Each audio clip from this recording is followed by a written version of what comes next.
Assalamualaikum warahmatullahi wabarakatuh. Alhamdulillahi rabbil alamin. Wassalatu wassalamu ala ashrafil anbiya'i wal mursalin wa ala alihi wa sahbihi ajma'in. Amma ba'd. Sidang jemaah sekalian, tuan-tuan dan puan-puan yang Allah rahmati, lagi Allah kasih sekalian, InsyaAllah pagi ini kita akan memperincikan ayat yang ke-24. Kita baca ayatnya terlebih dahulu. A'udzu billahi minasy syaithanir rajim.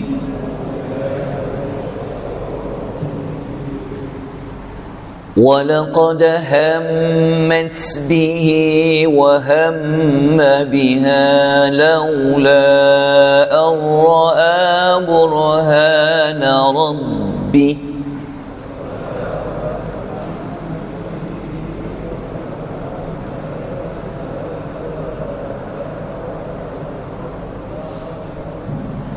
كذلك لنصرف عنه السوء والفحشاء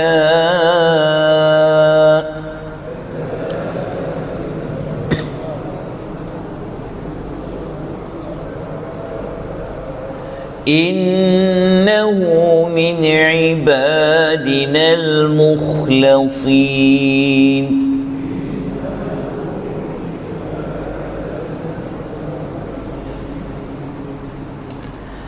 Ayat 24, Allah Subhanahu wa taala berfirman yang bermaksud, dan sesungguhnya benar-benar perempuan itu sangat berkeinginan kepadanya. Maknanya Allah menyebutkan yang pertama, perempuan itu sangat berkeinginan kepada Nabi Yusuf. Dan Yusuf pula keinginannya kepada perempuan itu jika dia tidak melihat tanda dari Tuhannya. Maknanya Allah bagi tahu Nabi Allah Yusuf ini disebabkan dia melihat tanda di depan matanya. Tanda itu datangnya dari Allah, yang mana Nabi Allah Yusuf ni dia tidak ada keinginan seperti mana keinginan perempuan tersebut kepada beliau. Tanda dekat sini, kata para ulama tafsir, yang paling pendapat yang terpilih, tanda tu maksudnya adalah iman. Allah tunjukkan keimanan itu kepada Nabi Allah Yusuf, maka dia tidak ada keinginan kepada perempuan tersebut. Allah mengatakan kadzalika, demikianlah takdir kami untuk menjauhkan daripada Yusuf perkara-perkara yang tidak baik dan perbuatan yang keji, kerana sesungguhnya dia tergolong daripada hamba-hamba kami yang terpilih. Okey, ayat ni secara ringkas maknanya Allah bagi tahu Allah Ta'ala telah jaga Nabi Allah Yusuf daripada dia terjerumus kepada perbuatan yang tidak baik dan perbuatan yang keji, seperti kita sedia maklum, iaitu perbuatan zina, perbuatan maksiat.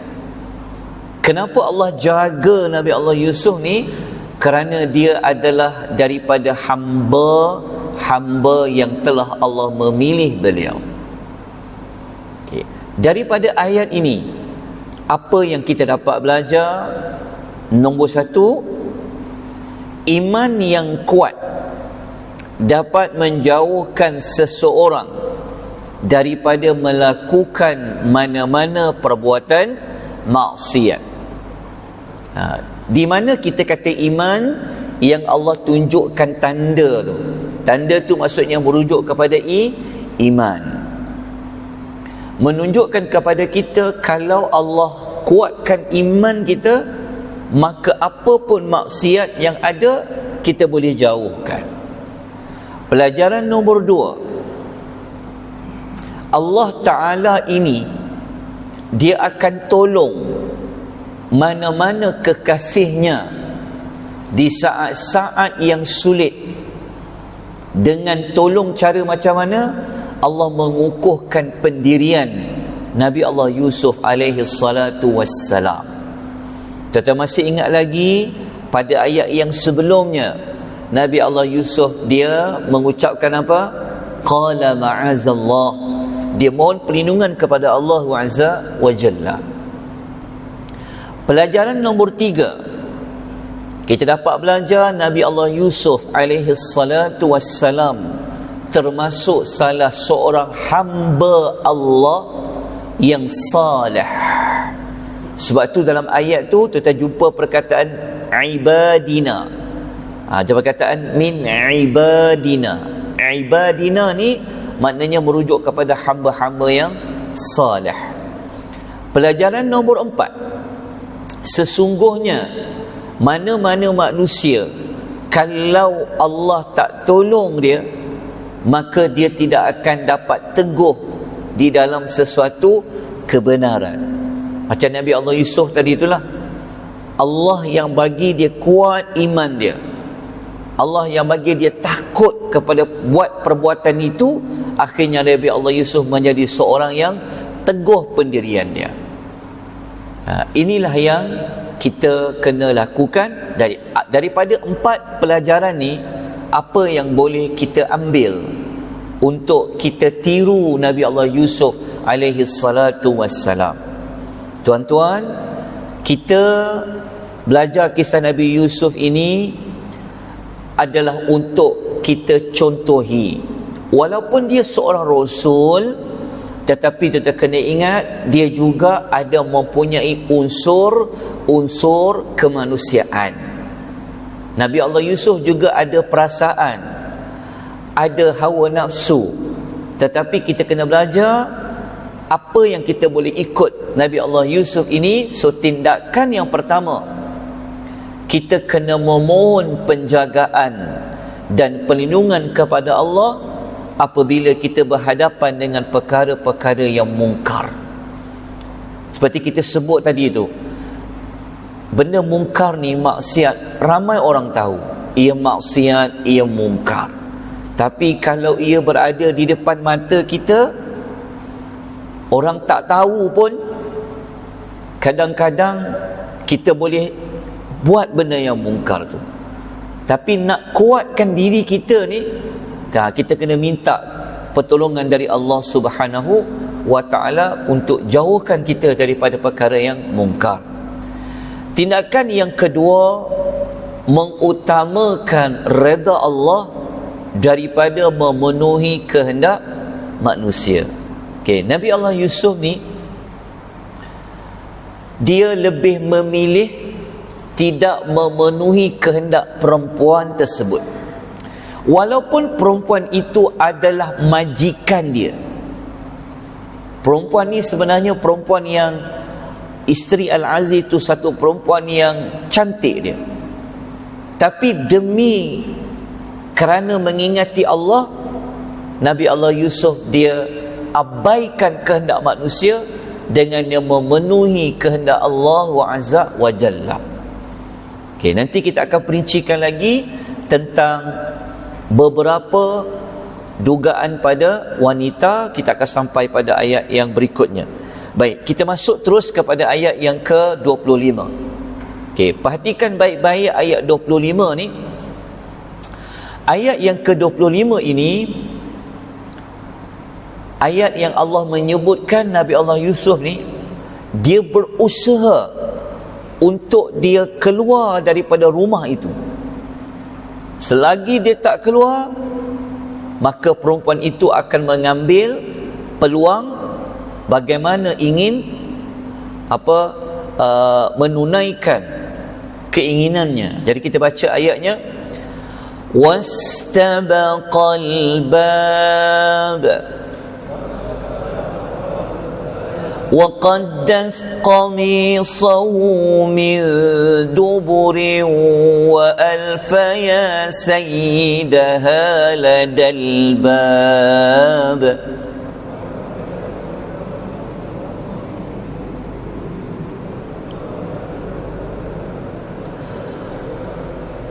قالت ما جزاء من أراد بأهلك سوءا إلا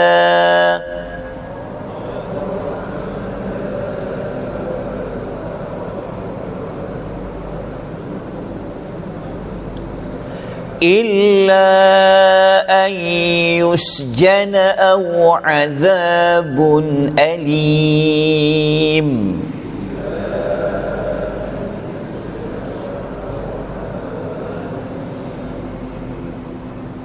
Okay. Ayat ini kalau kita baca terjemahannya, Allah Ta'ala berfirman, bermaksud mereka berdua berlumba-lumba pergi ke pintu. Okey, siapa yang ke depan, siapa yang ke belakang? Allah mengatakan lalu perempuan itu mengoyakkan baju Yusuf daripada belakang. Maknanya perempuan itu telah tarik baju Nabi Yusuf daripada belakang lalu terkoyak. Tiba-tiba kedua-duanya, iaitu Nabi Yusuf dengan perempuan itu, telah terserempak dengan suami perempuan itu di muka pintu. Pintu yang Nabi Yusuf nak keluar itulah. Perempuan tu kejar dia, tarik baju daripada belakang. Tiba-tiba muncul suami kepada perempuan itu. Perempuan itu cepat-cepat dia mengatakan, apakah balasan bagi orang yang mahu berbuat jahat terhadap ahli keluargamu, iaitu isterimu, melainkan dia kena dipenjarakan atau dikenakan azab yang sangat pedih. Okey, perempuan tu dia dah cemas dah, gelabah lah. Maka cepat-cepat dia kata apa? Dia seperti mempertahankan diri dia. Lepas tu dia sendiri terus buat keputusan pada suaminya. Dia kata, orang yang ada buat kejahatan ni kepada isterimu ni, rasanya kena bagi dia di antara dua perkara ni. Sama ada kena penjarakan dia ataupun dikenakan azab yang pedih. Kalau kita teliti ayat ni, sebenarnya perempuan ni sebenarnya dia masih nak pada Yusuf tu. Sebab tu dia tak minta, dia tak bagi pilihan supaya bunuh. Dia bagi pilihan apa? Penjarakan dia atau azab yang lebih sikit pedih daripada penjara tu. Lepas tu kalau tuan-tuan baca dekat ayat tu, perempuan tu sebenarnya dia tak cakap pun perkataan macam perkataan seperti nak zina ke, nak perbuatan, nak seperti nak kita panggil perbuatan seperti perbuatan merogol ke, tak ada. Perempuan tu guna perkataan su'a. Dia macam umum, dia kata jahat, dia nak buat jahat. Okey, lepas tu perempuan tu kata yang dekat penjara tu, nampak tak ada dua tindakan tu kan? Tindakan pertama yusjana, penjara tu. Kalau kita baca ayat tu, sebenarnya yusjana ni dia adalah kata kerja sekarang yang merujuk kepada penjara tu dia boleh berlaku bila-bila. Dia tak cakap sekarang juga kena buat, tapi dia macam dia boleh berlaku mungkin hari ni, mungkin besok, mungkin minggu depan. Okey. Lepas tu azabun alim, no? Azabul alim tu, azabun tu umum. Kata nama am. Dia tak sebut azab bentuk apa. Sebenarnya perempuan ni dia sebenarnya dia tidak ada hasrat pun untuk apa? Untuk Nabi Yusuf ni dibunuh pun. Okey. Dia bagi dua pilihan pada suaminya. Okey, kenapa dia kata atau? Maknanya kalau tak penjara, bagi azab yang pedih. Okey, dia bagi dua pilihan. Okey, daripada ayat ni apa yang kita dapat belajar? Pelajaran nombor satu, Nabi Allah Yusuf alaihi salatu wassalam, dia berusaha untuk keluar dari maksiat tu. Kalau jadi pada kita, kita kena cari jalan macam mana nak keluar daripada perbuatan mungkar tu. Boleh faham maksud saya? Kita kena usaha. Dia bukan doa je, ya Allah lindungilah aku, ya Allah. Tak ada. Dia kena apa? Nabi Yusuf kan dia lari kat pintu. Maknanya dia usaha kena jauhkan. Okey. Pelajaran yang kedua, kita dapat belajar di sini Al-Aziz, iaitu suami perempuan tu, dia ada kuasa. Kuasa apa? Kan perempuan tadi kata apa? Dia ni kena penjara kan ni? Maknanya Al-Aziz tu bukan orang biasa-biasa. Dia ada kuasa boleh penjarakan Nabi Allah Yusuf. Okey, dia ada kuasa yang besar lah. Okey. Pelajaran nombor 3, isteri Al-Aziz itu sebenarnya masih lagi menyimpan perasaan yang mendalam terhadap Nabi Allah Yusuf. Macam mana kita boleh dapat maklumat pelajaran 3 ni daripada saya sebut tadi tu, daripada perkataan yang dia cakap, lepas tu daripada ayat yang yusjana tadi, azabun alim. Kenapa dia tak kata orang macam ni dibunuh je dia, ataupun buang dia jauh-jauh ke? Tak ada. Menunjukkan dia ada. Nanti kita akan buktikan dengan ayat yang lain. Pelajaran nombor 4, wanita dia boleh mempengaruhi keputusan seorang lelaki. Nanti kita akan tengok suami dia ambil keputusan apa.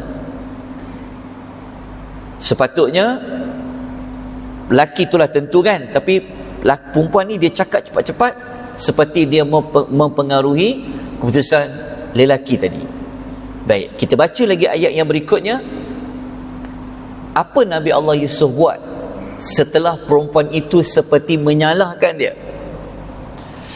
Qala hiya rawadatni an nafsi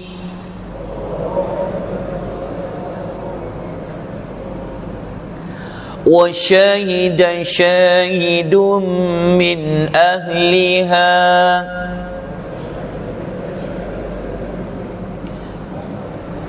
in kana qamisuhu qudda min qublin fasadaqat wa huwa minal kadhibin.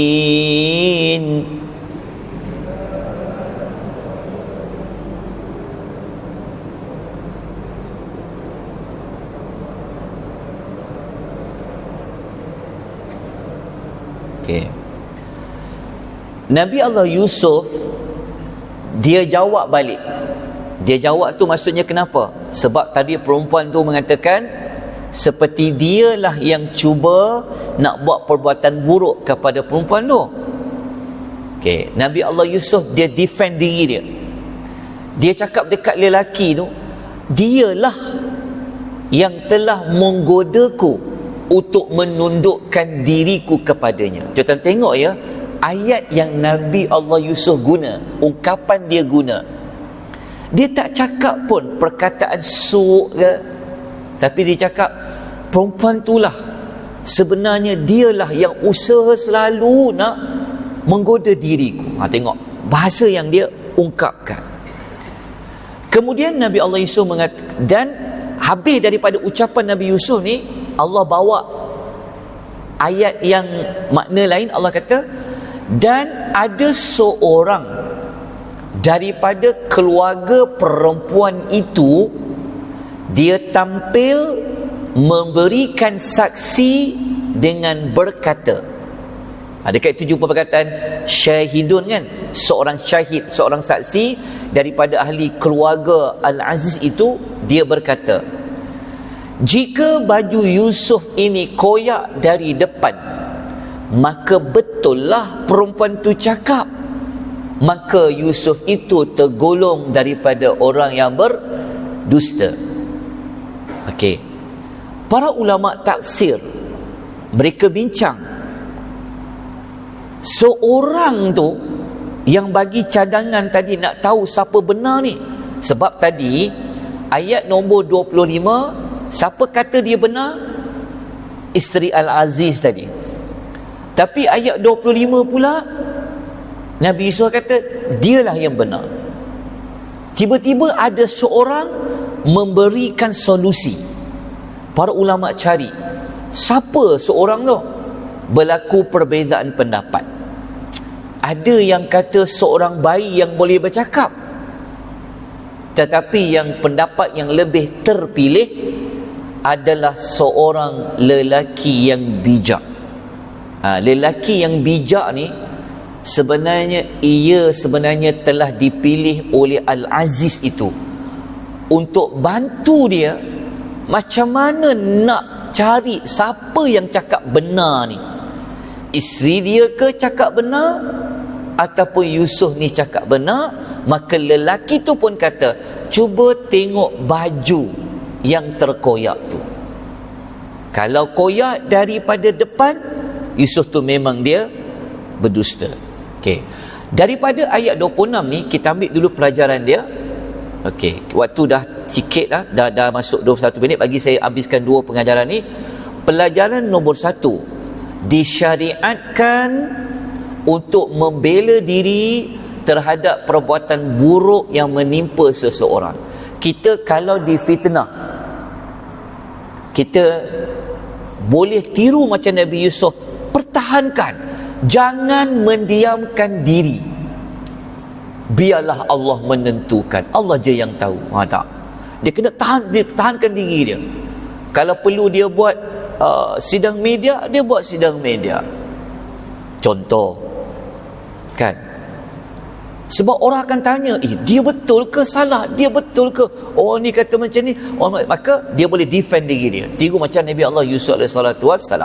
Pelajaran nombor 2, nak menyelesaikan kes tadi tu, maka perlu mencari hakim ataupun orang tengah yang bijaksana dalam menyelesaikan sesuatu kes.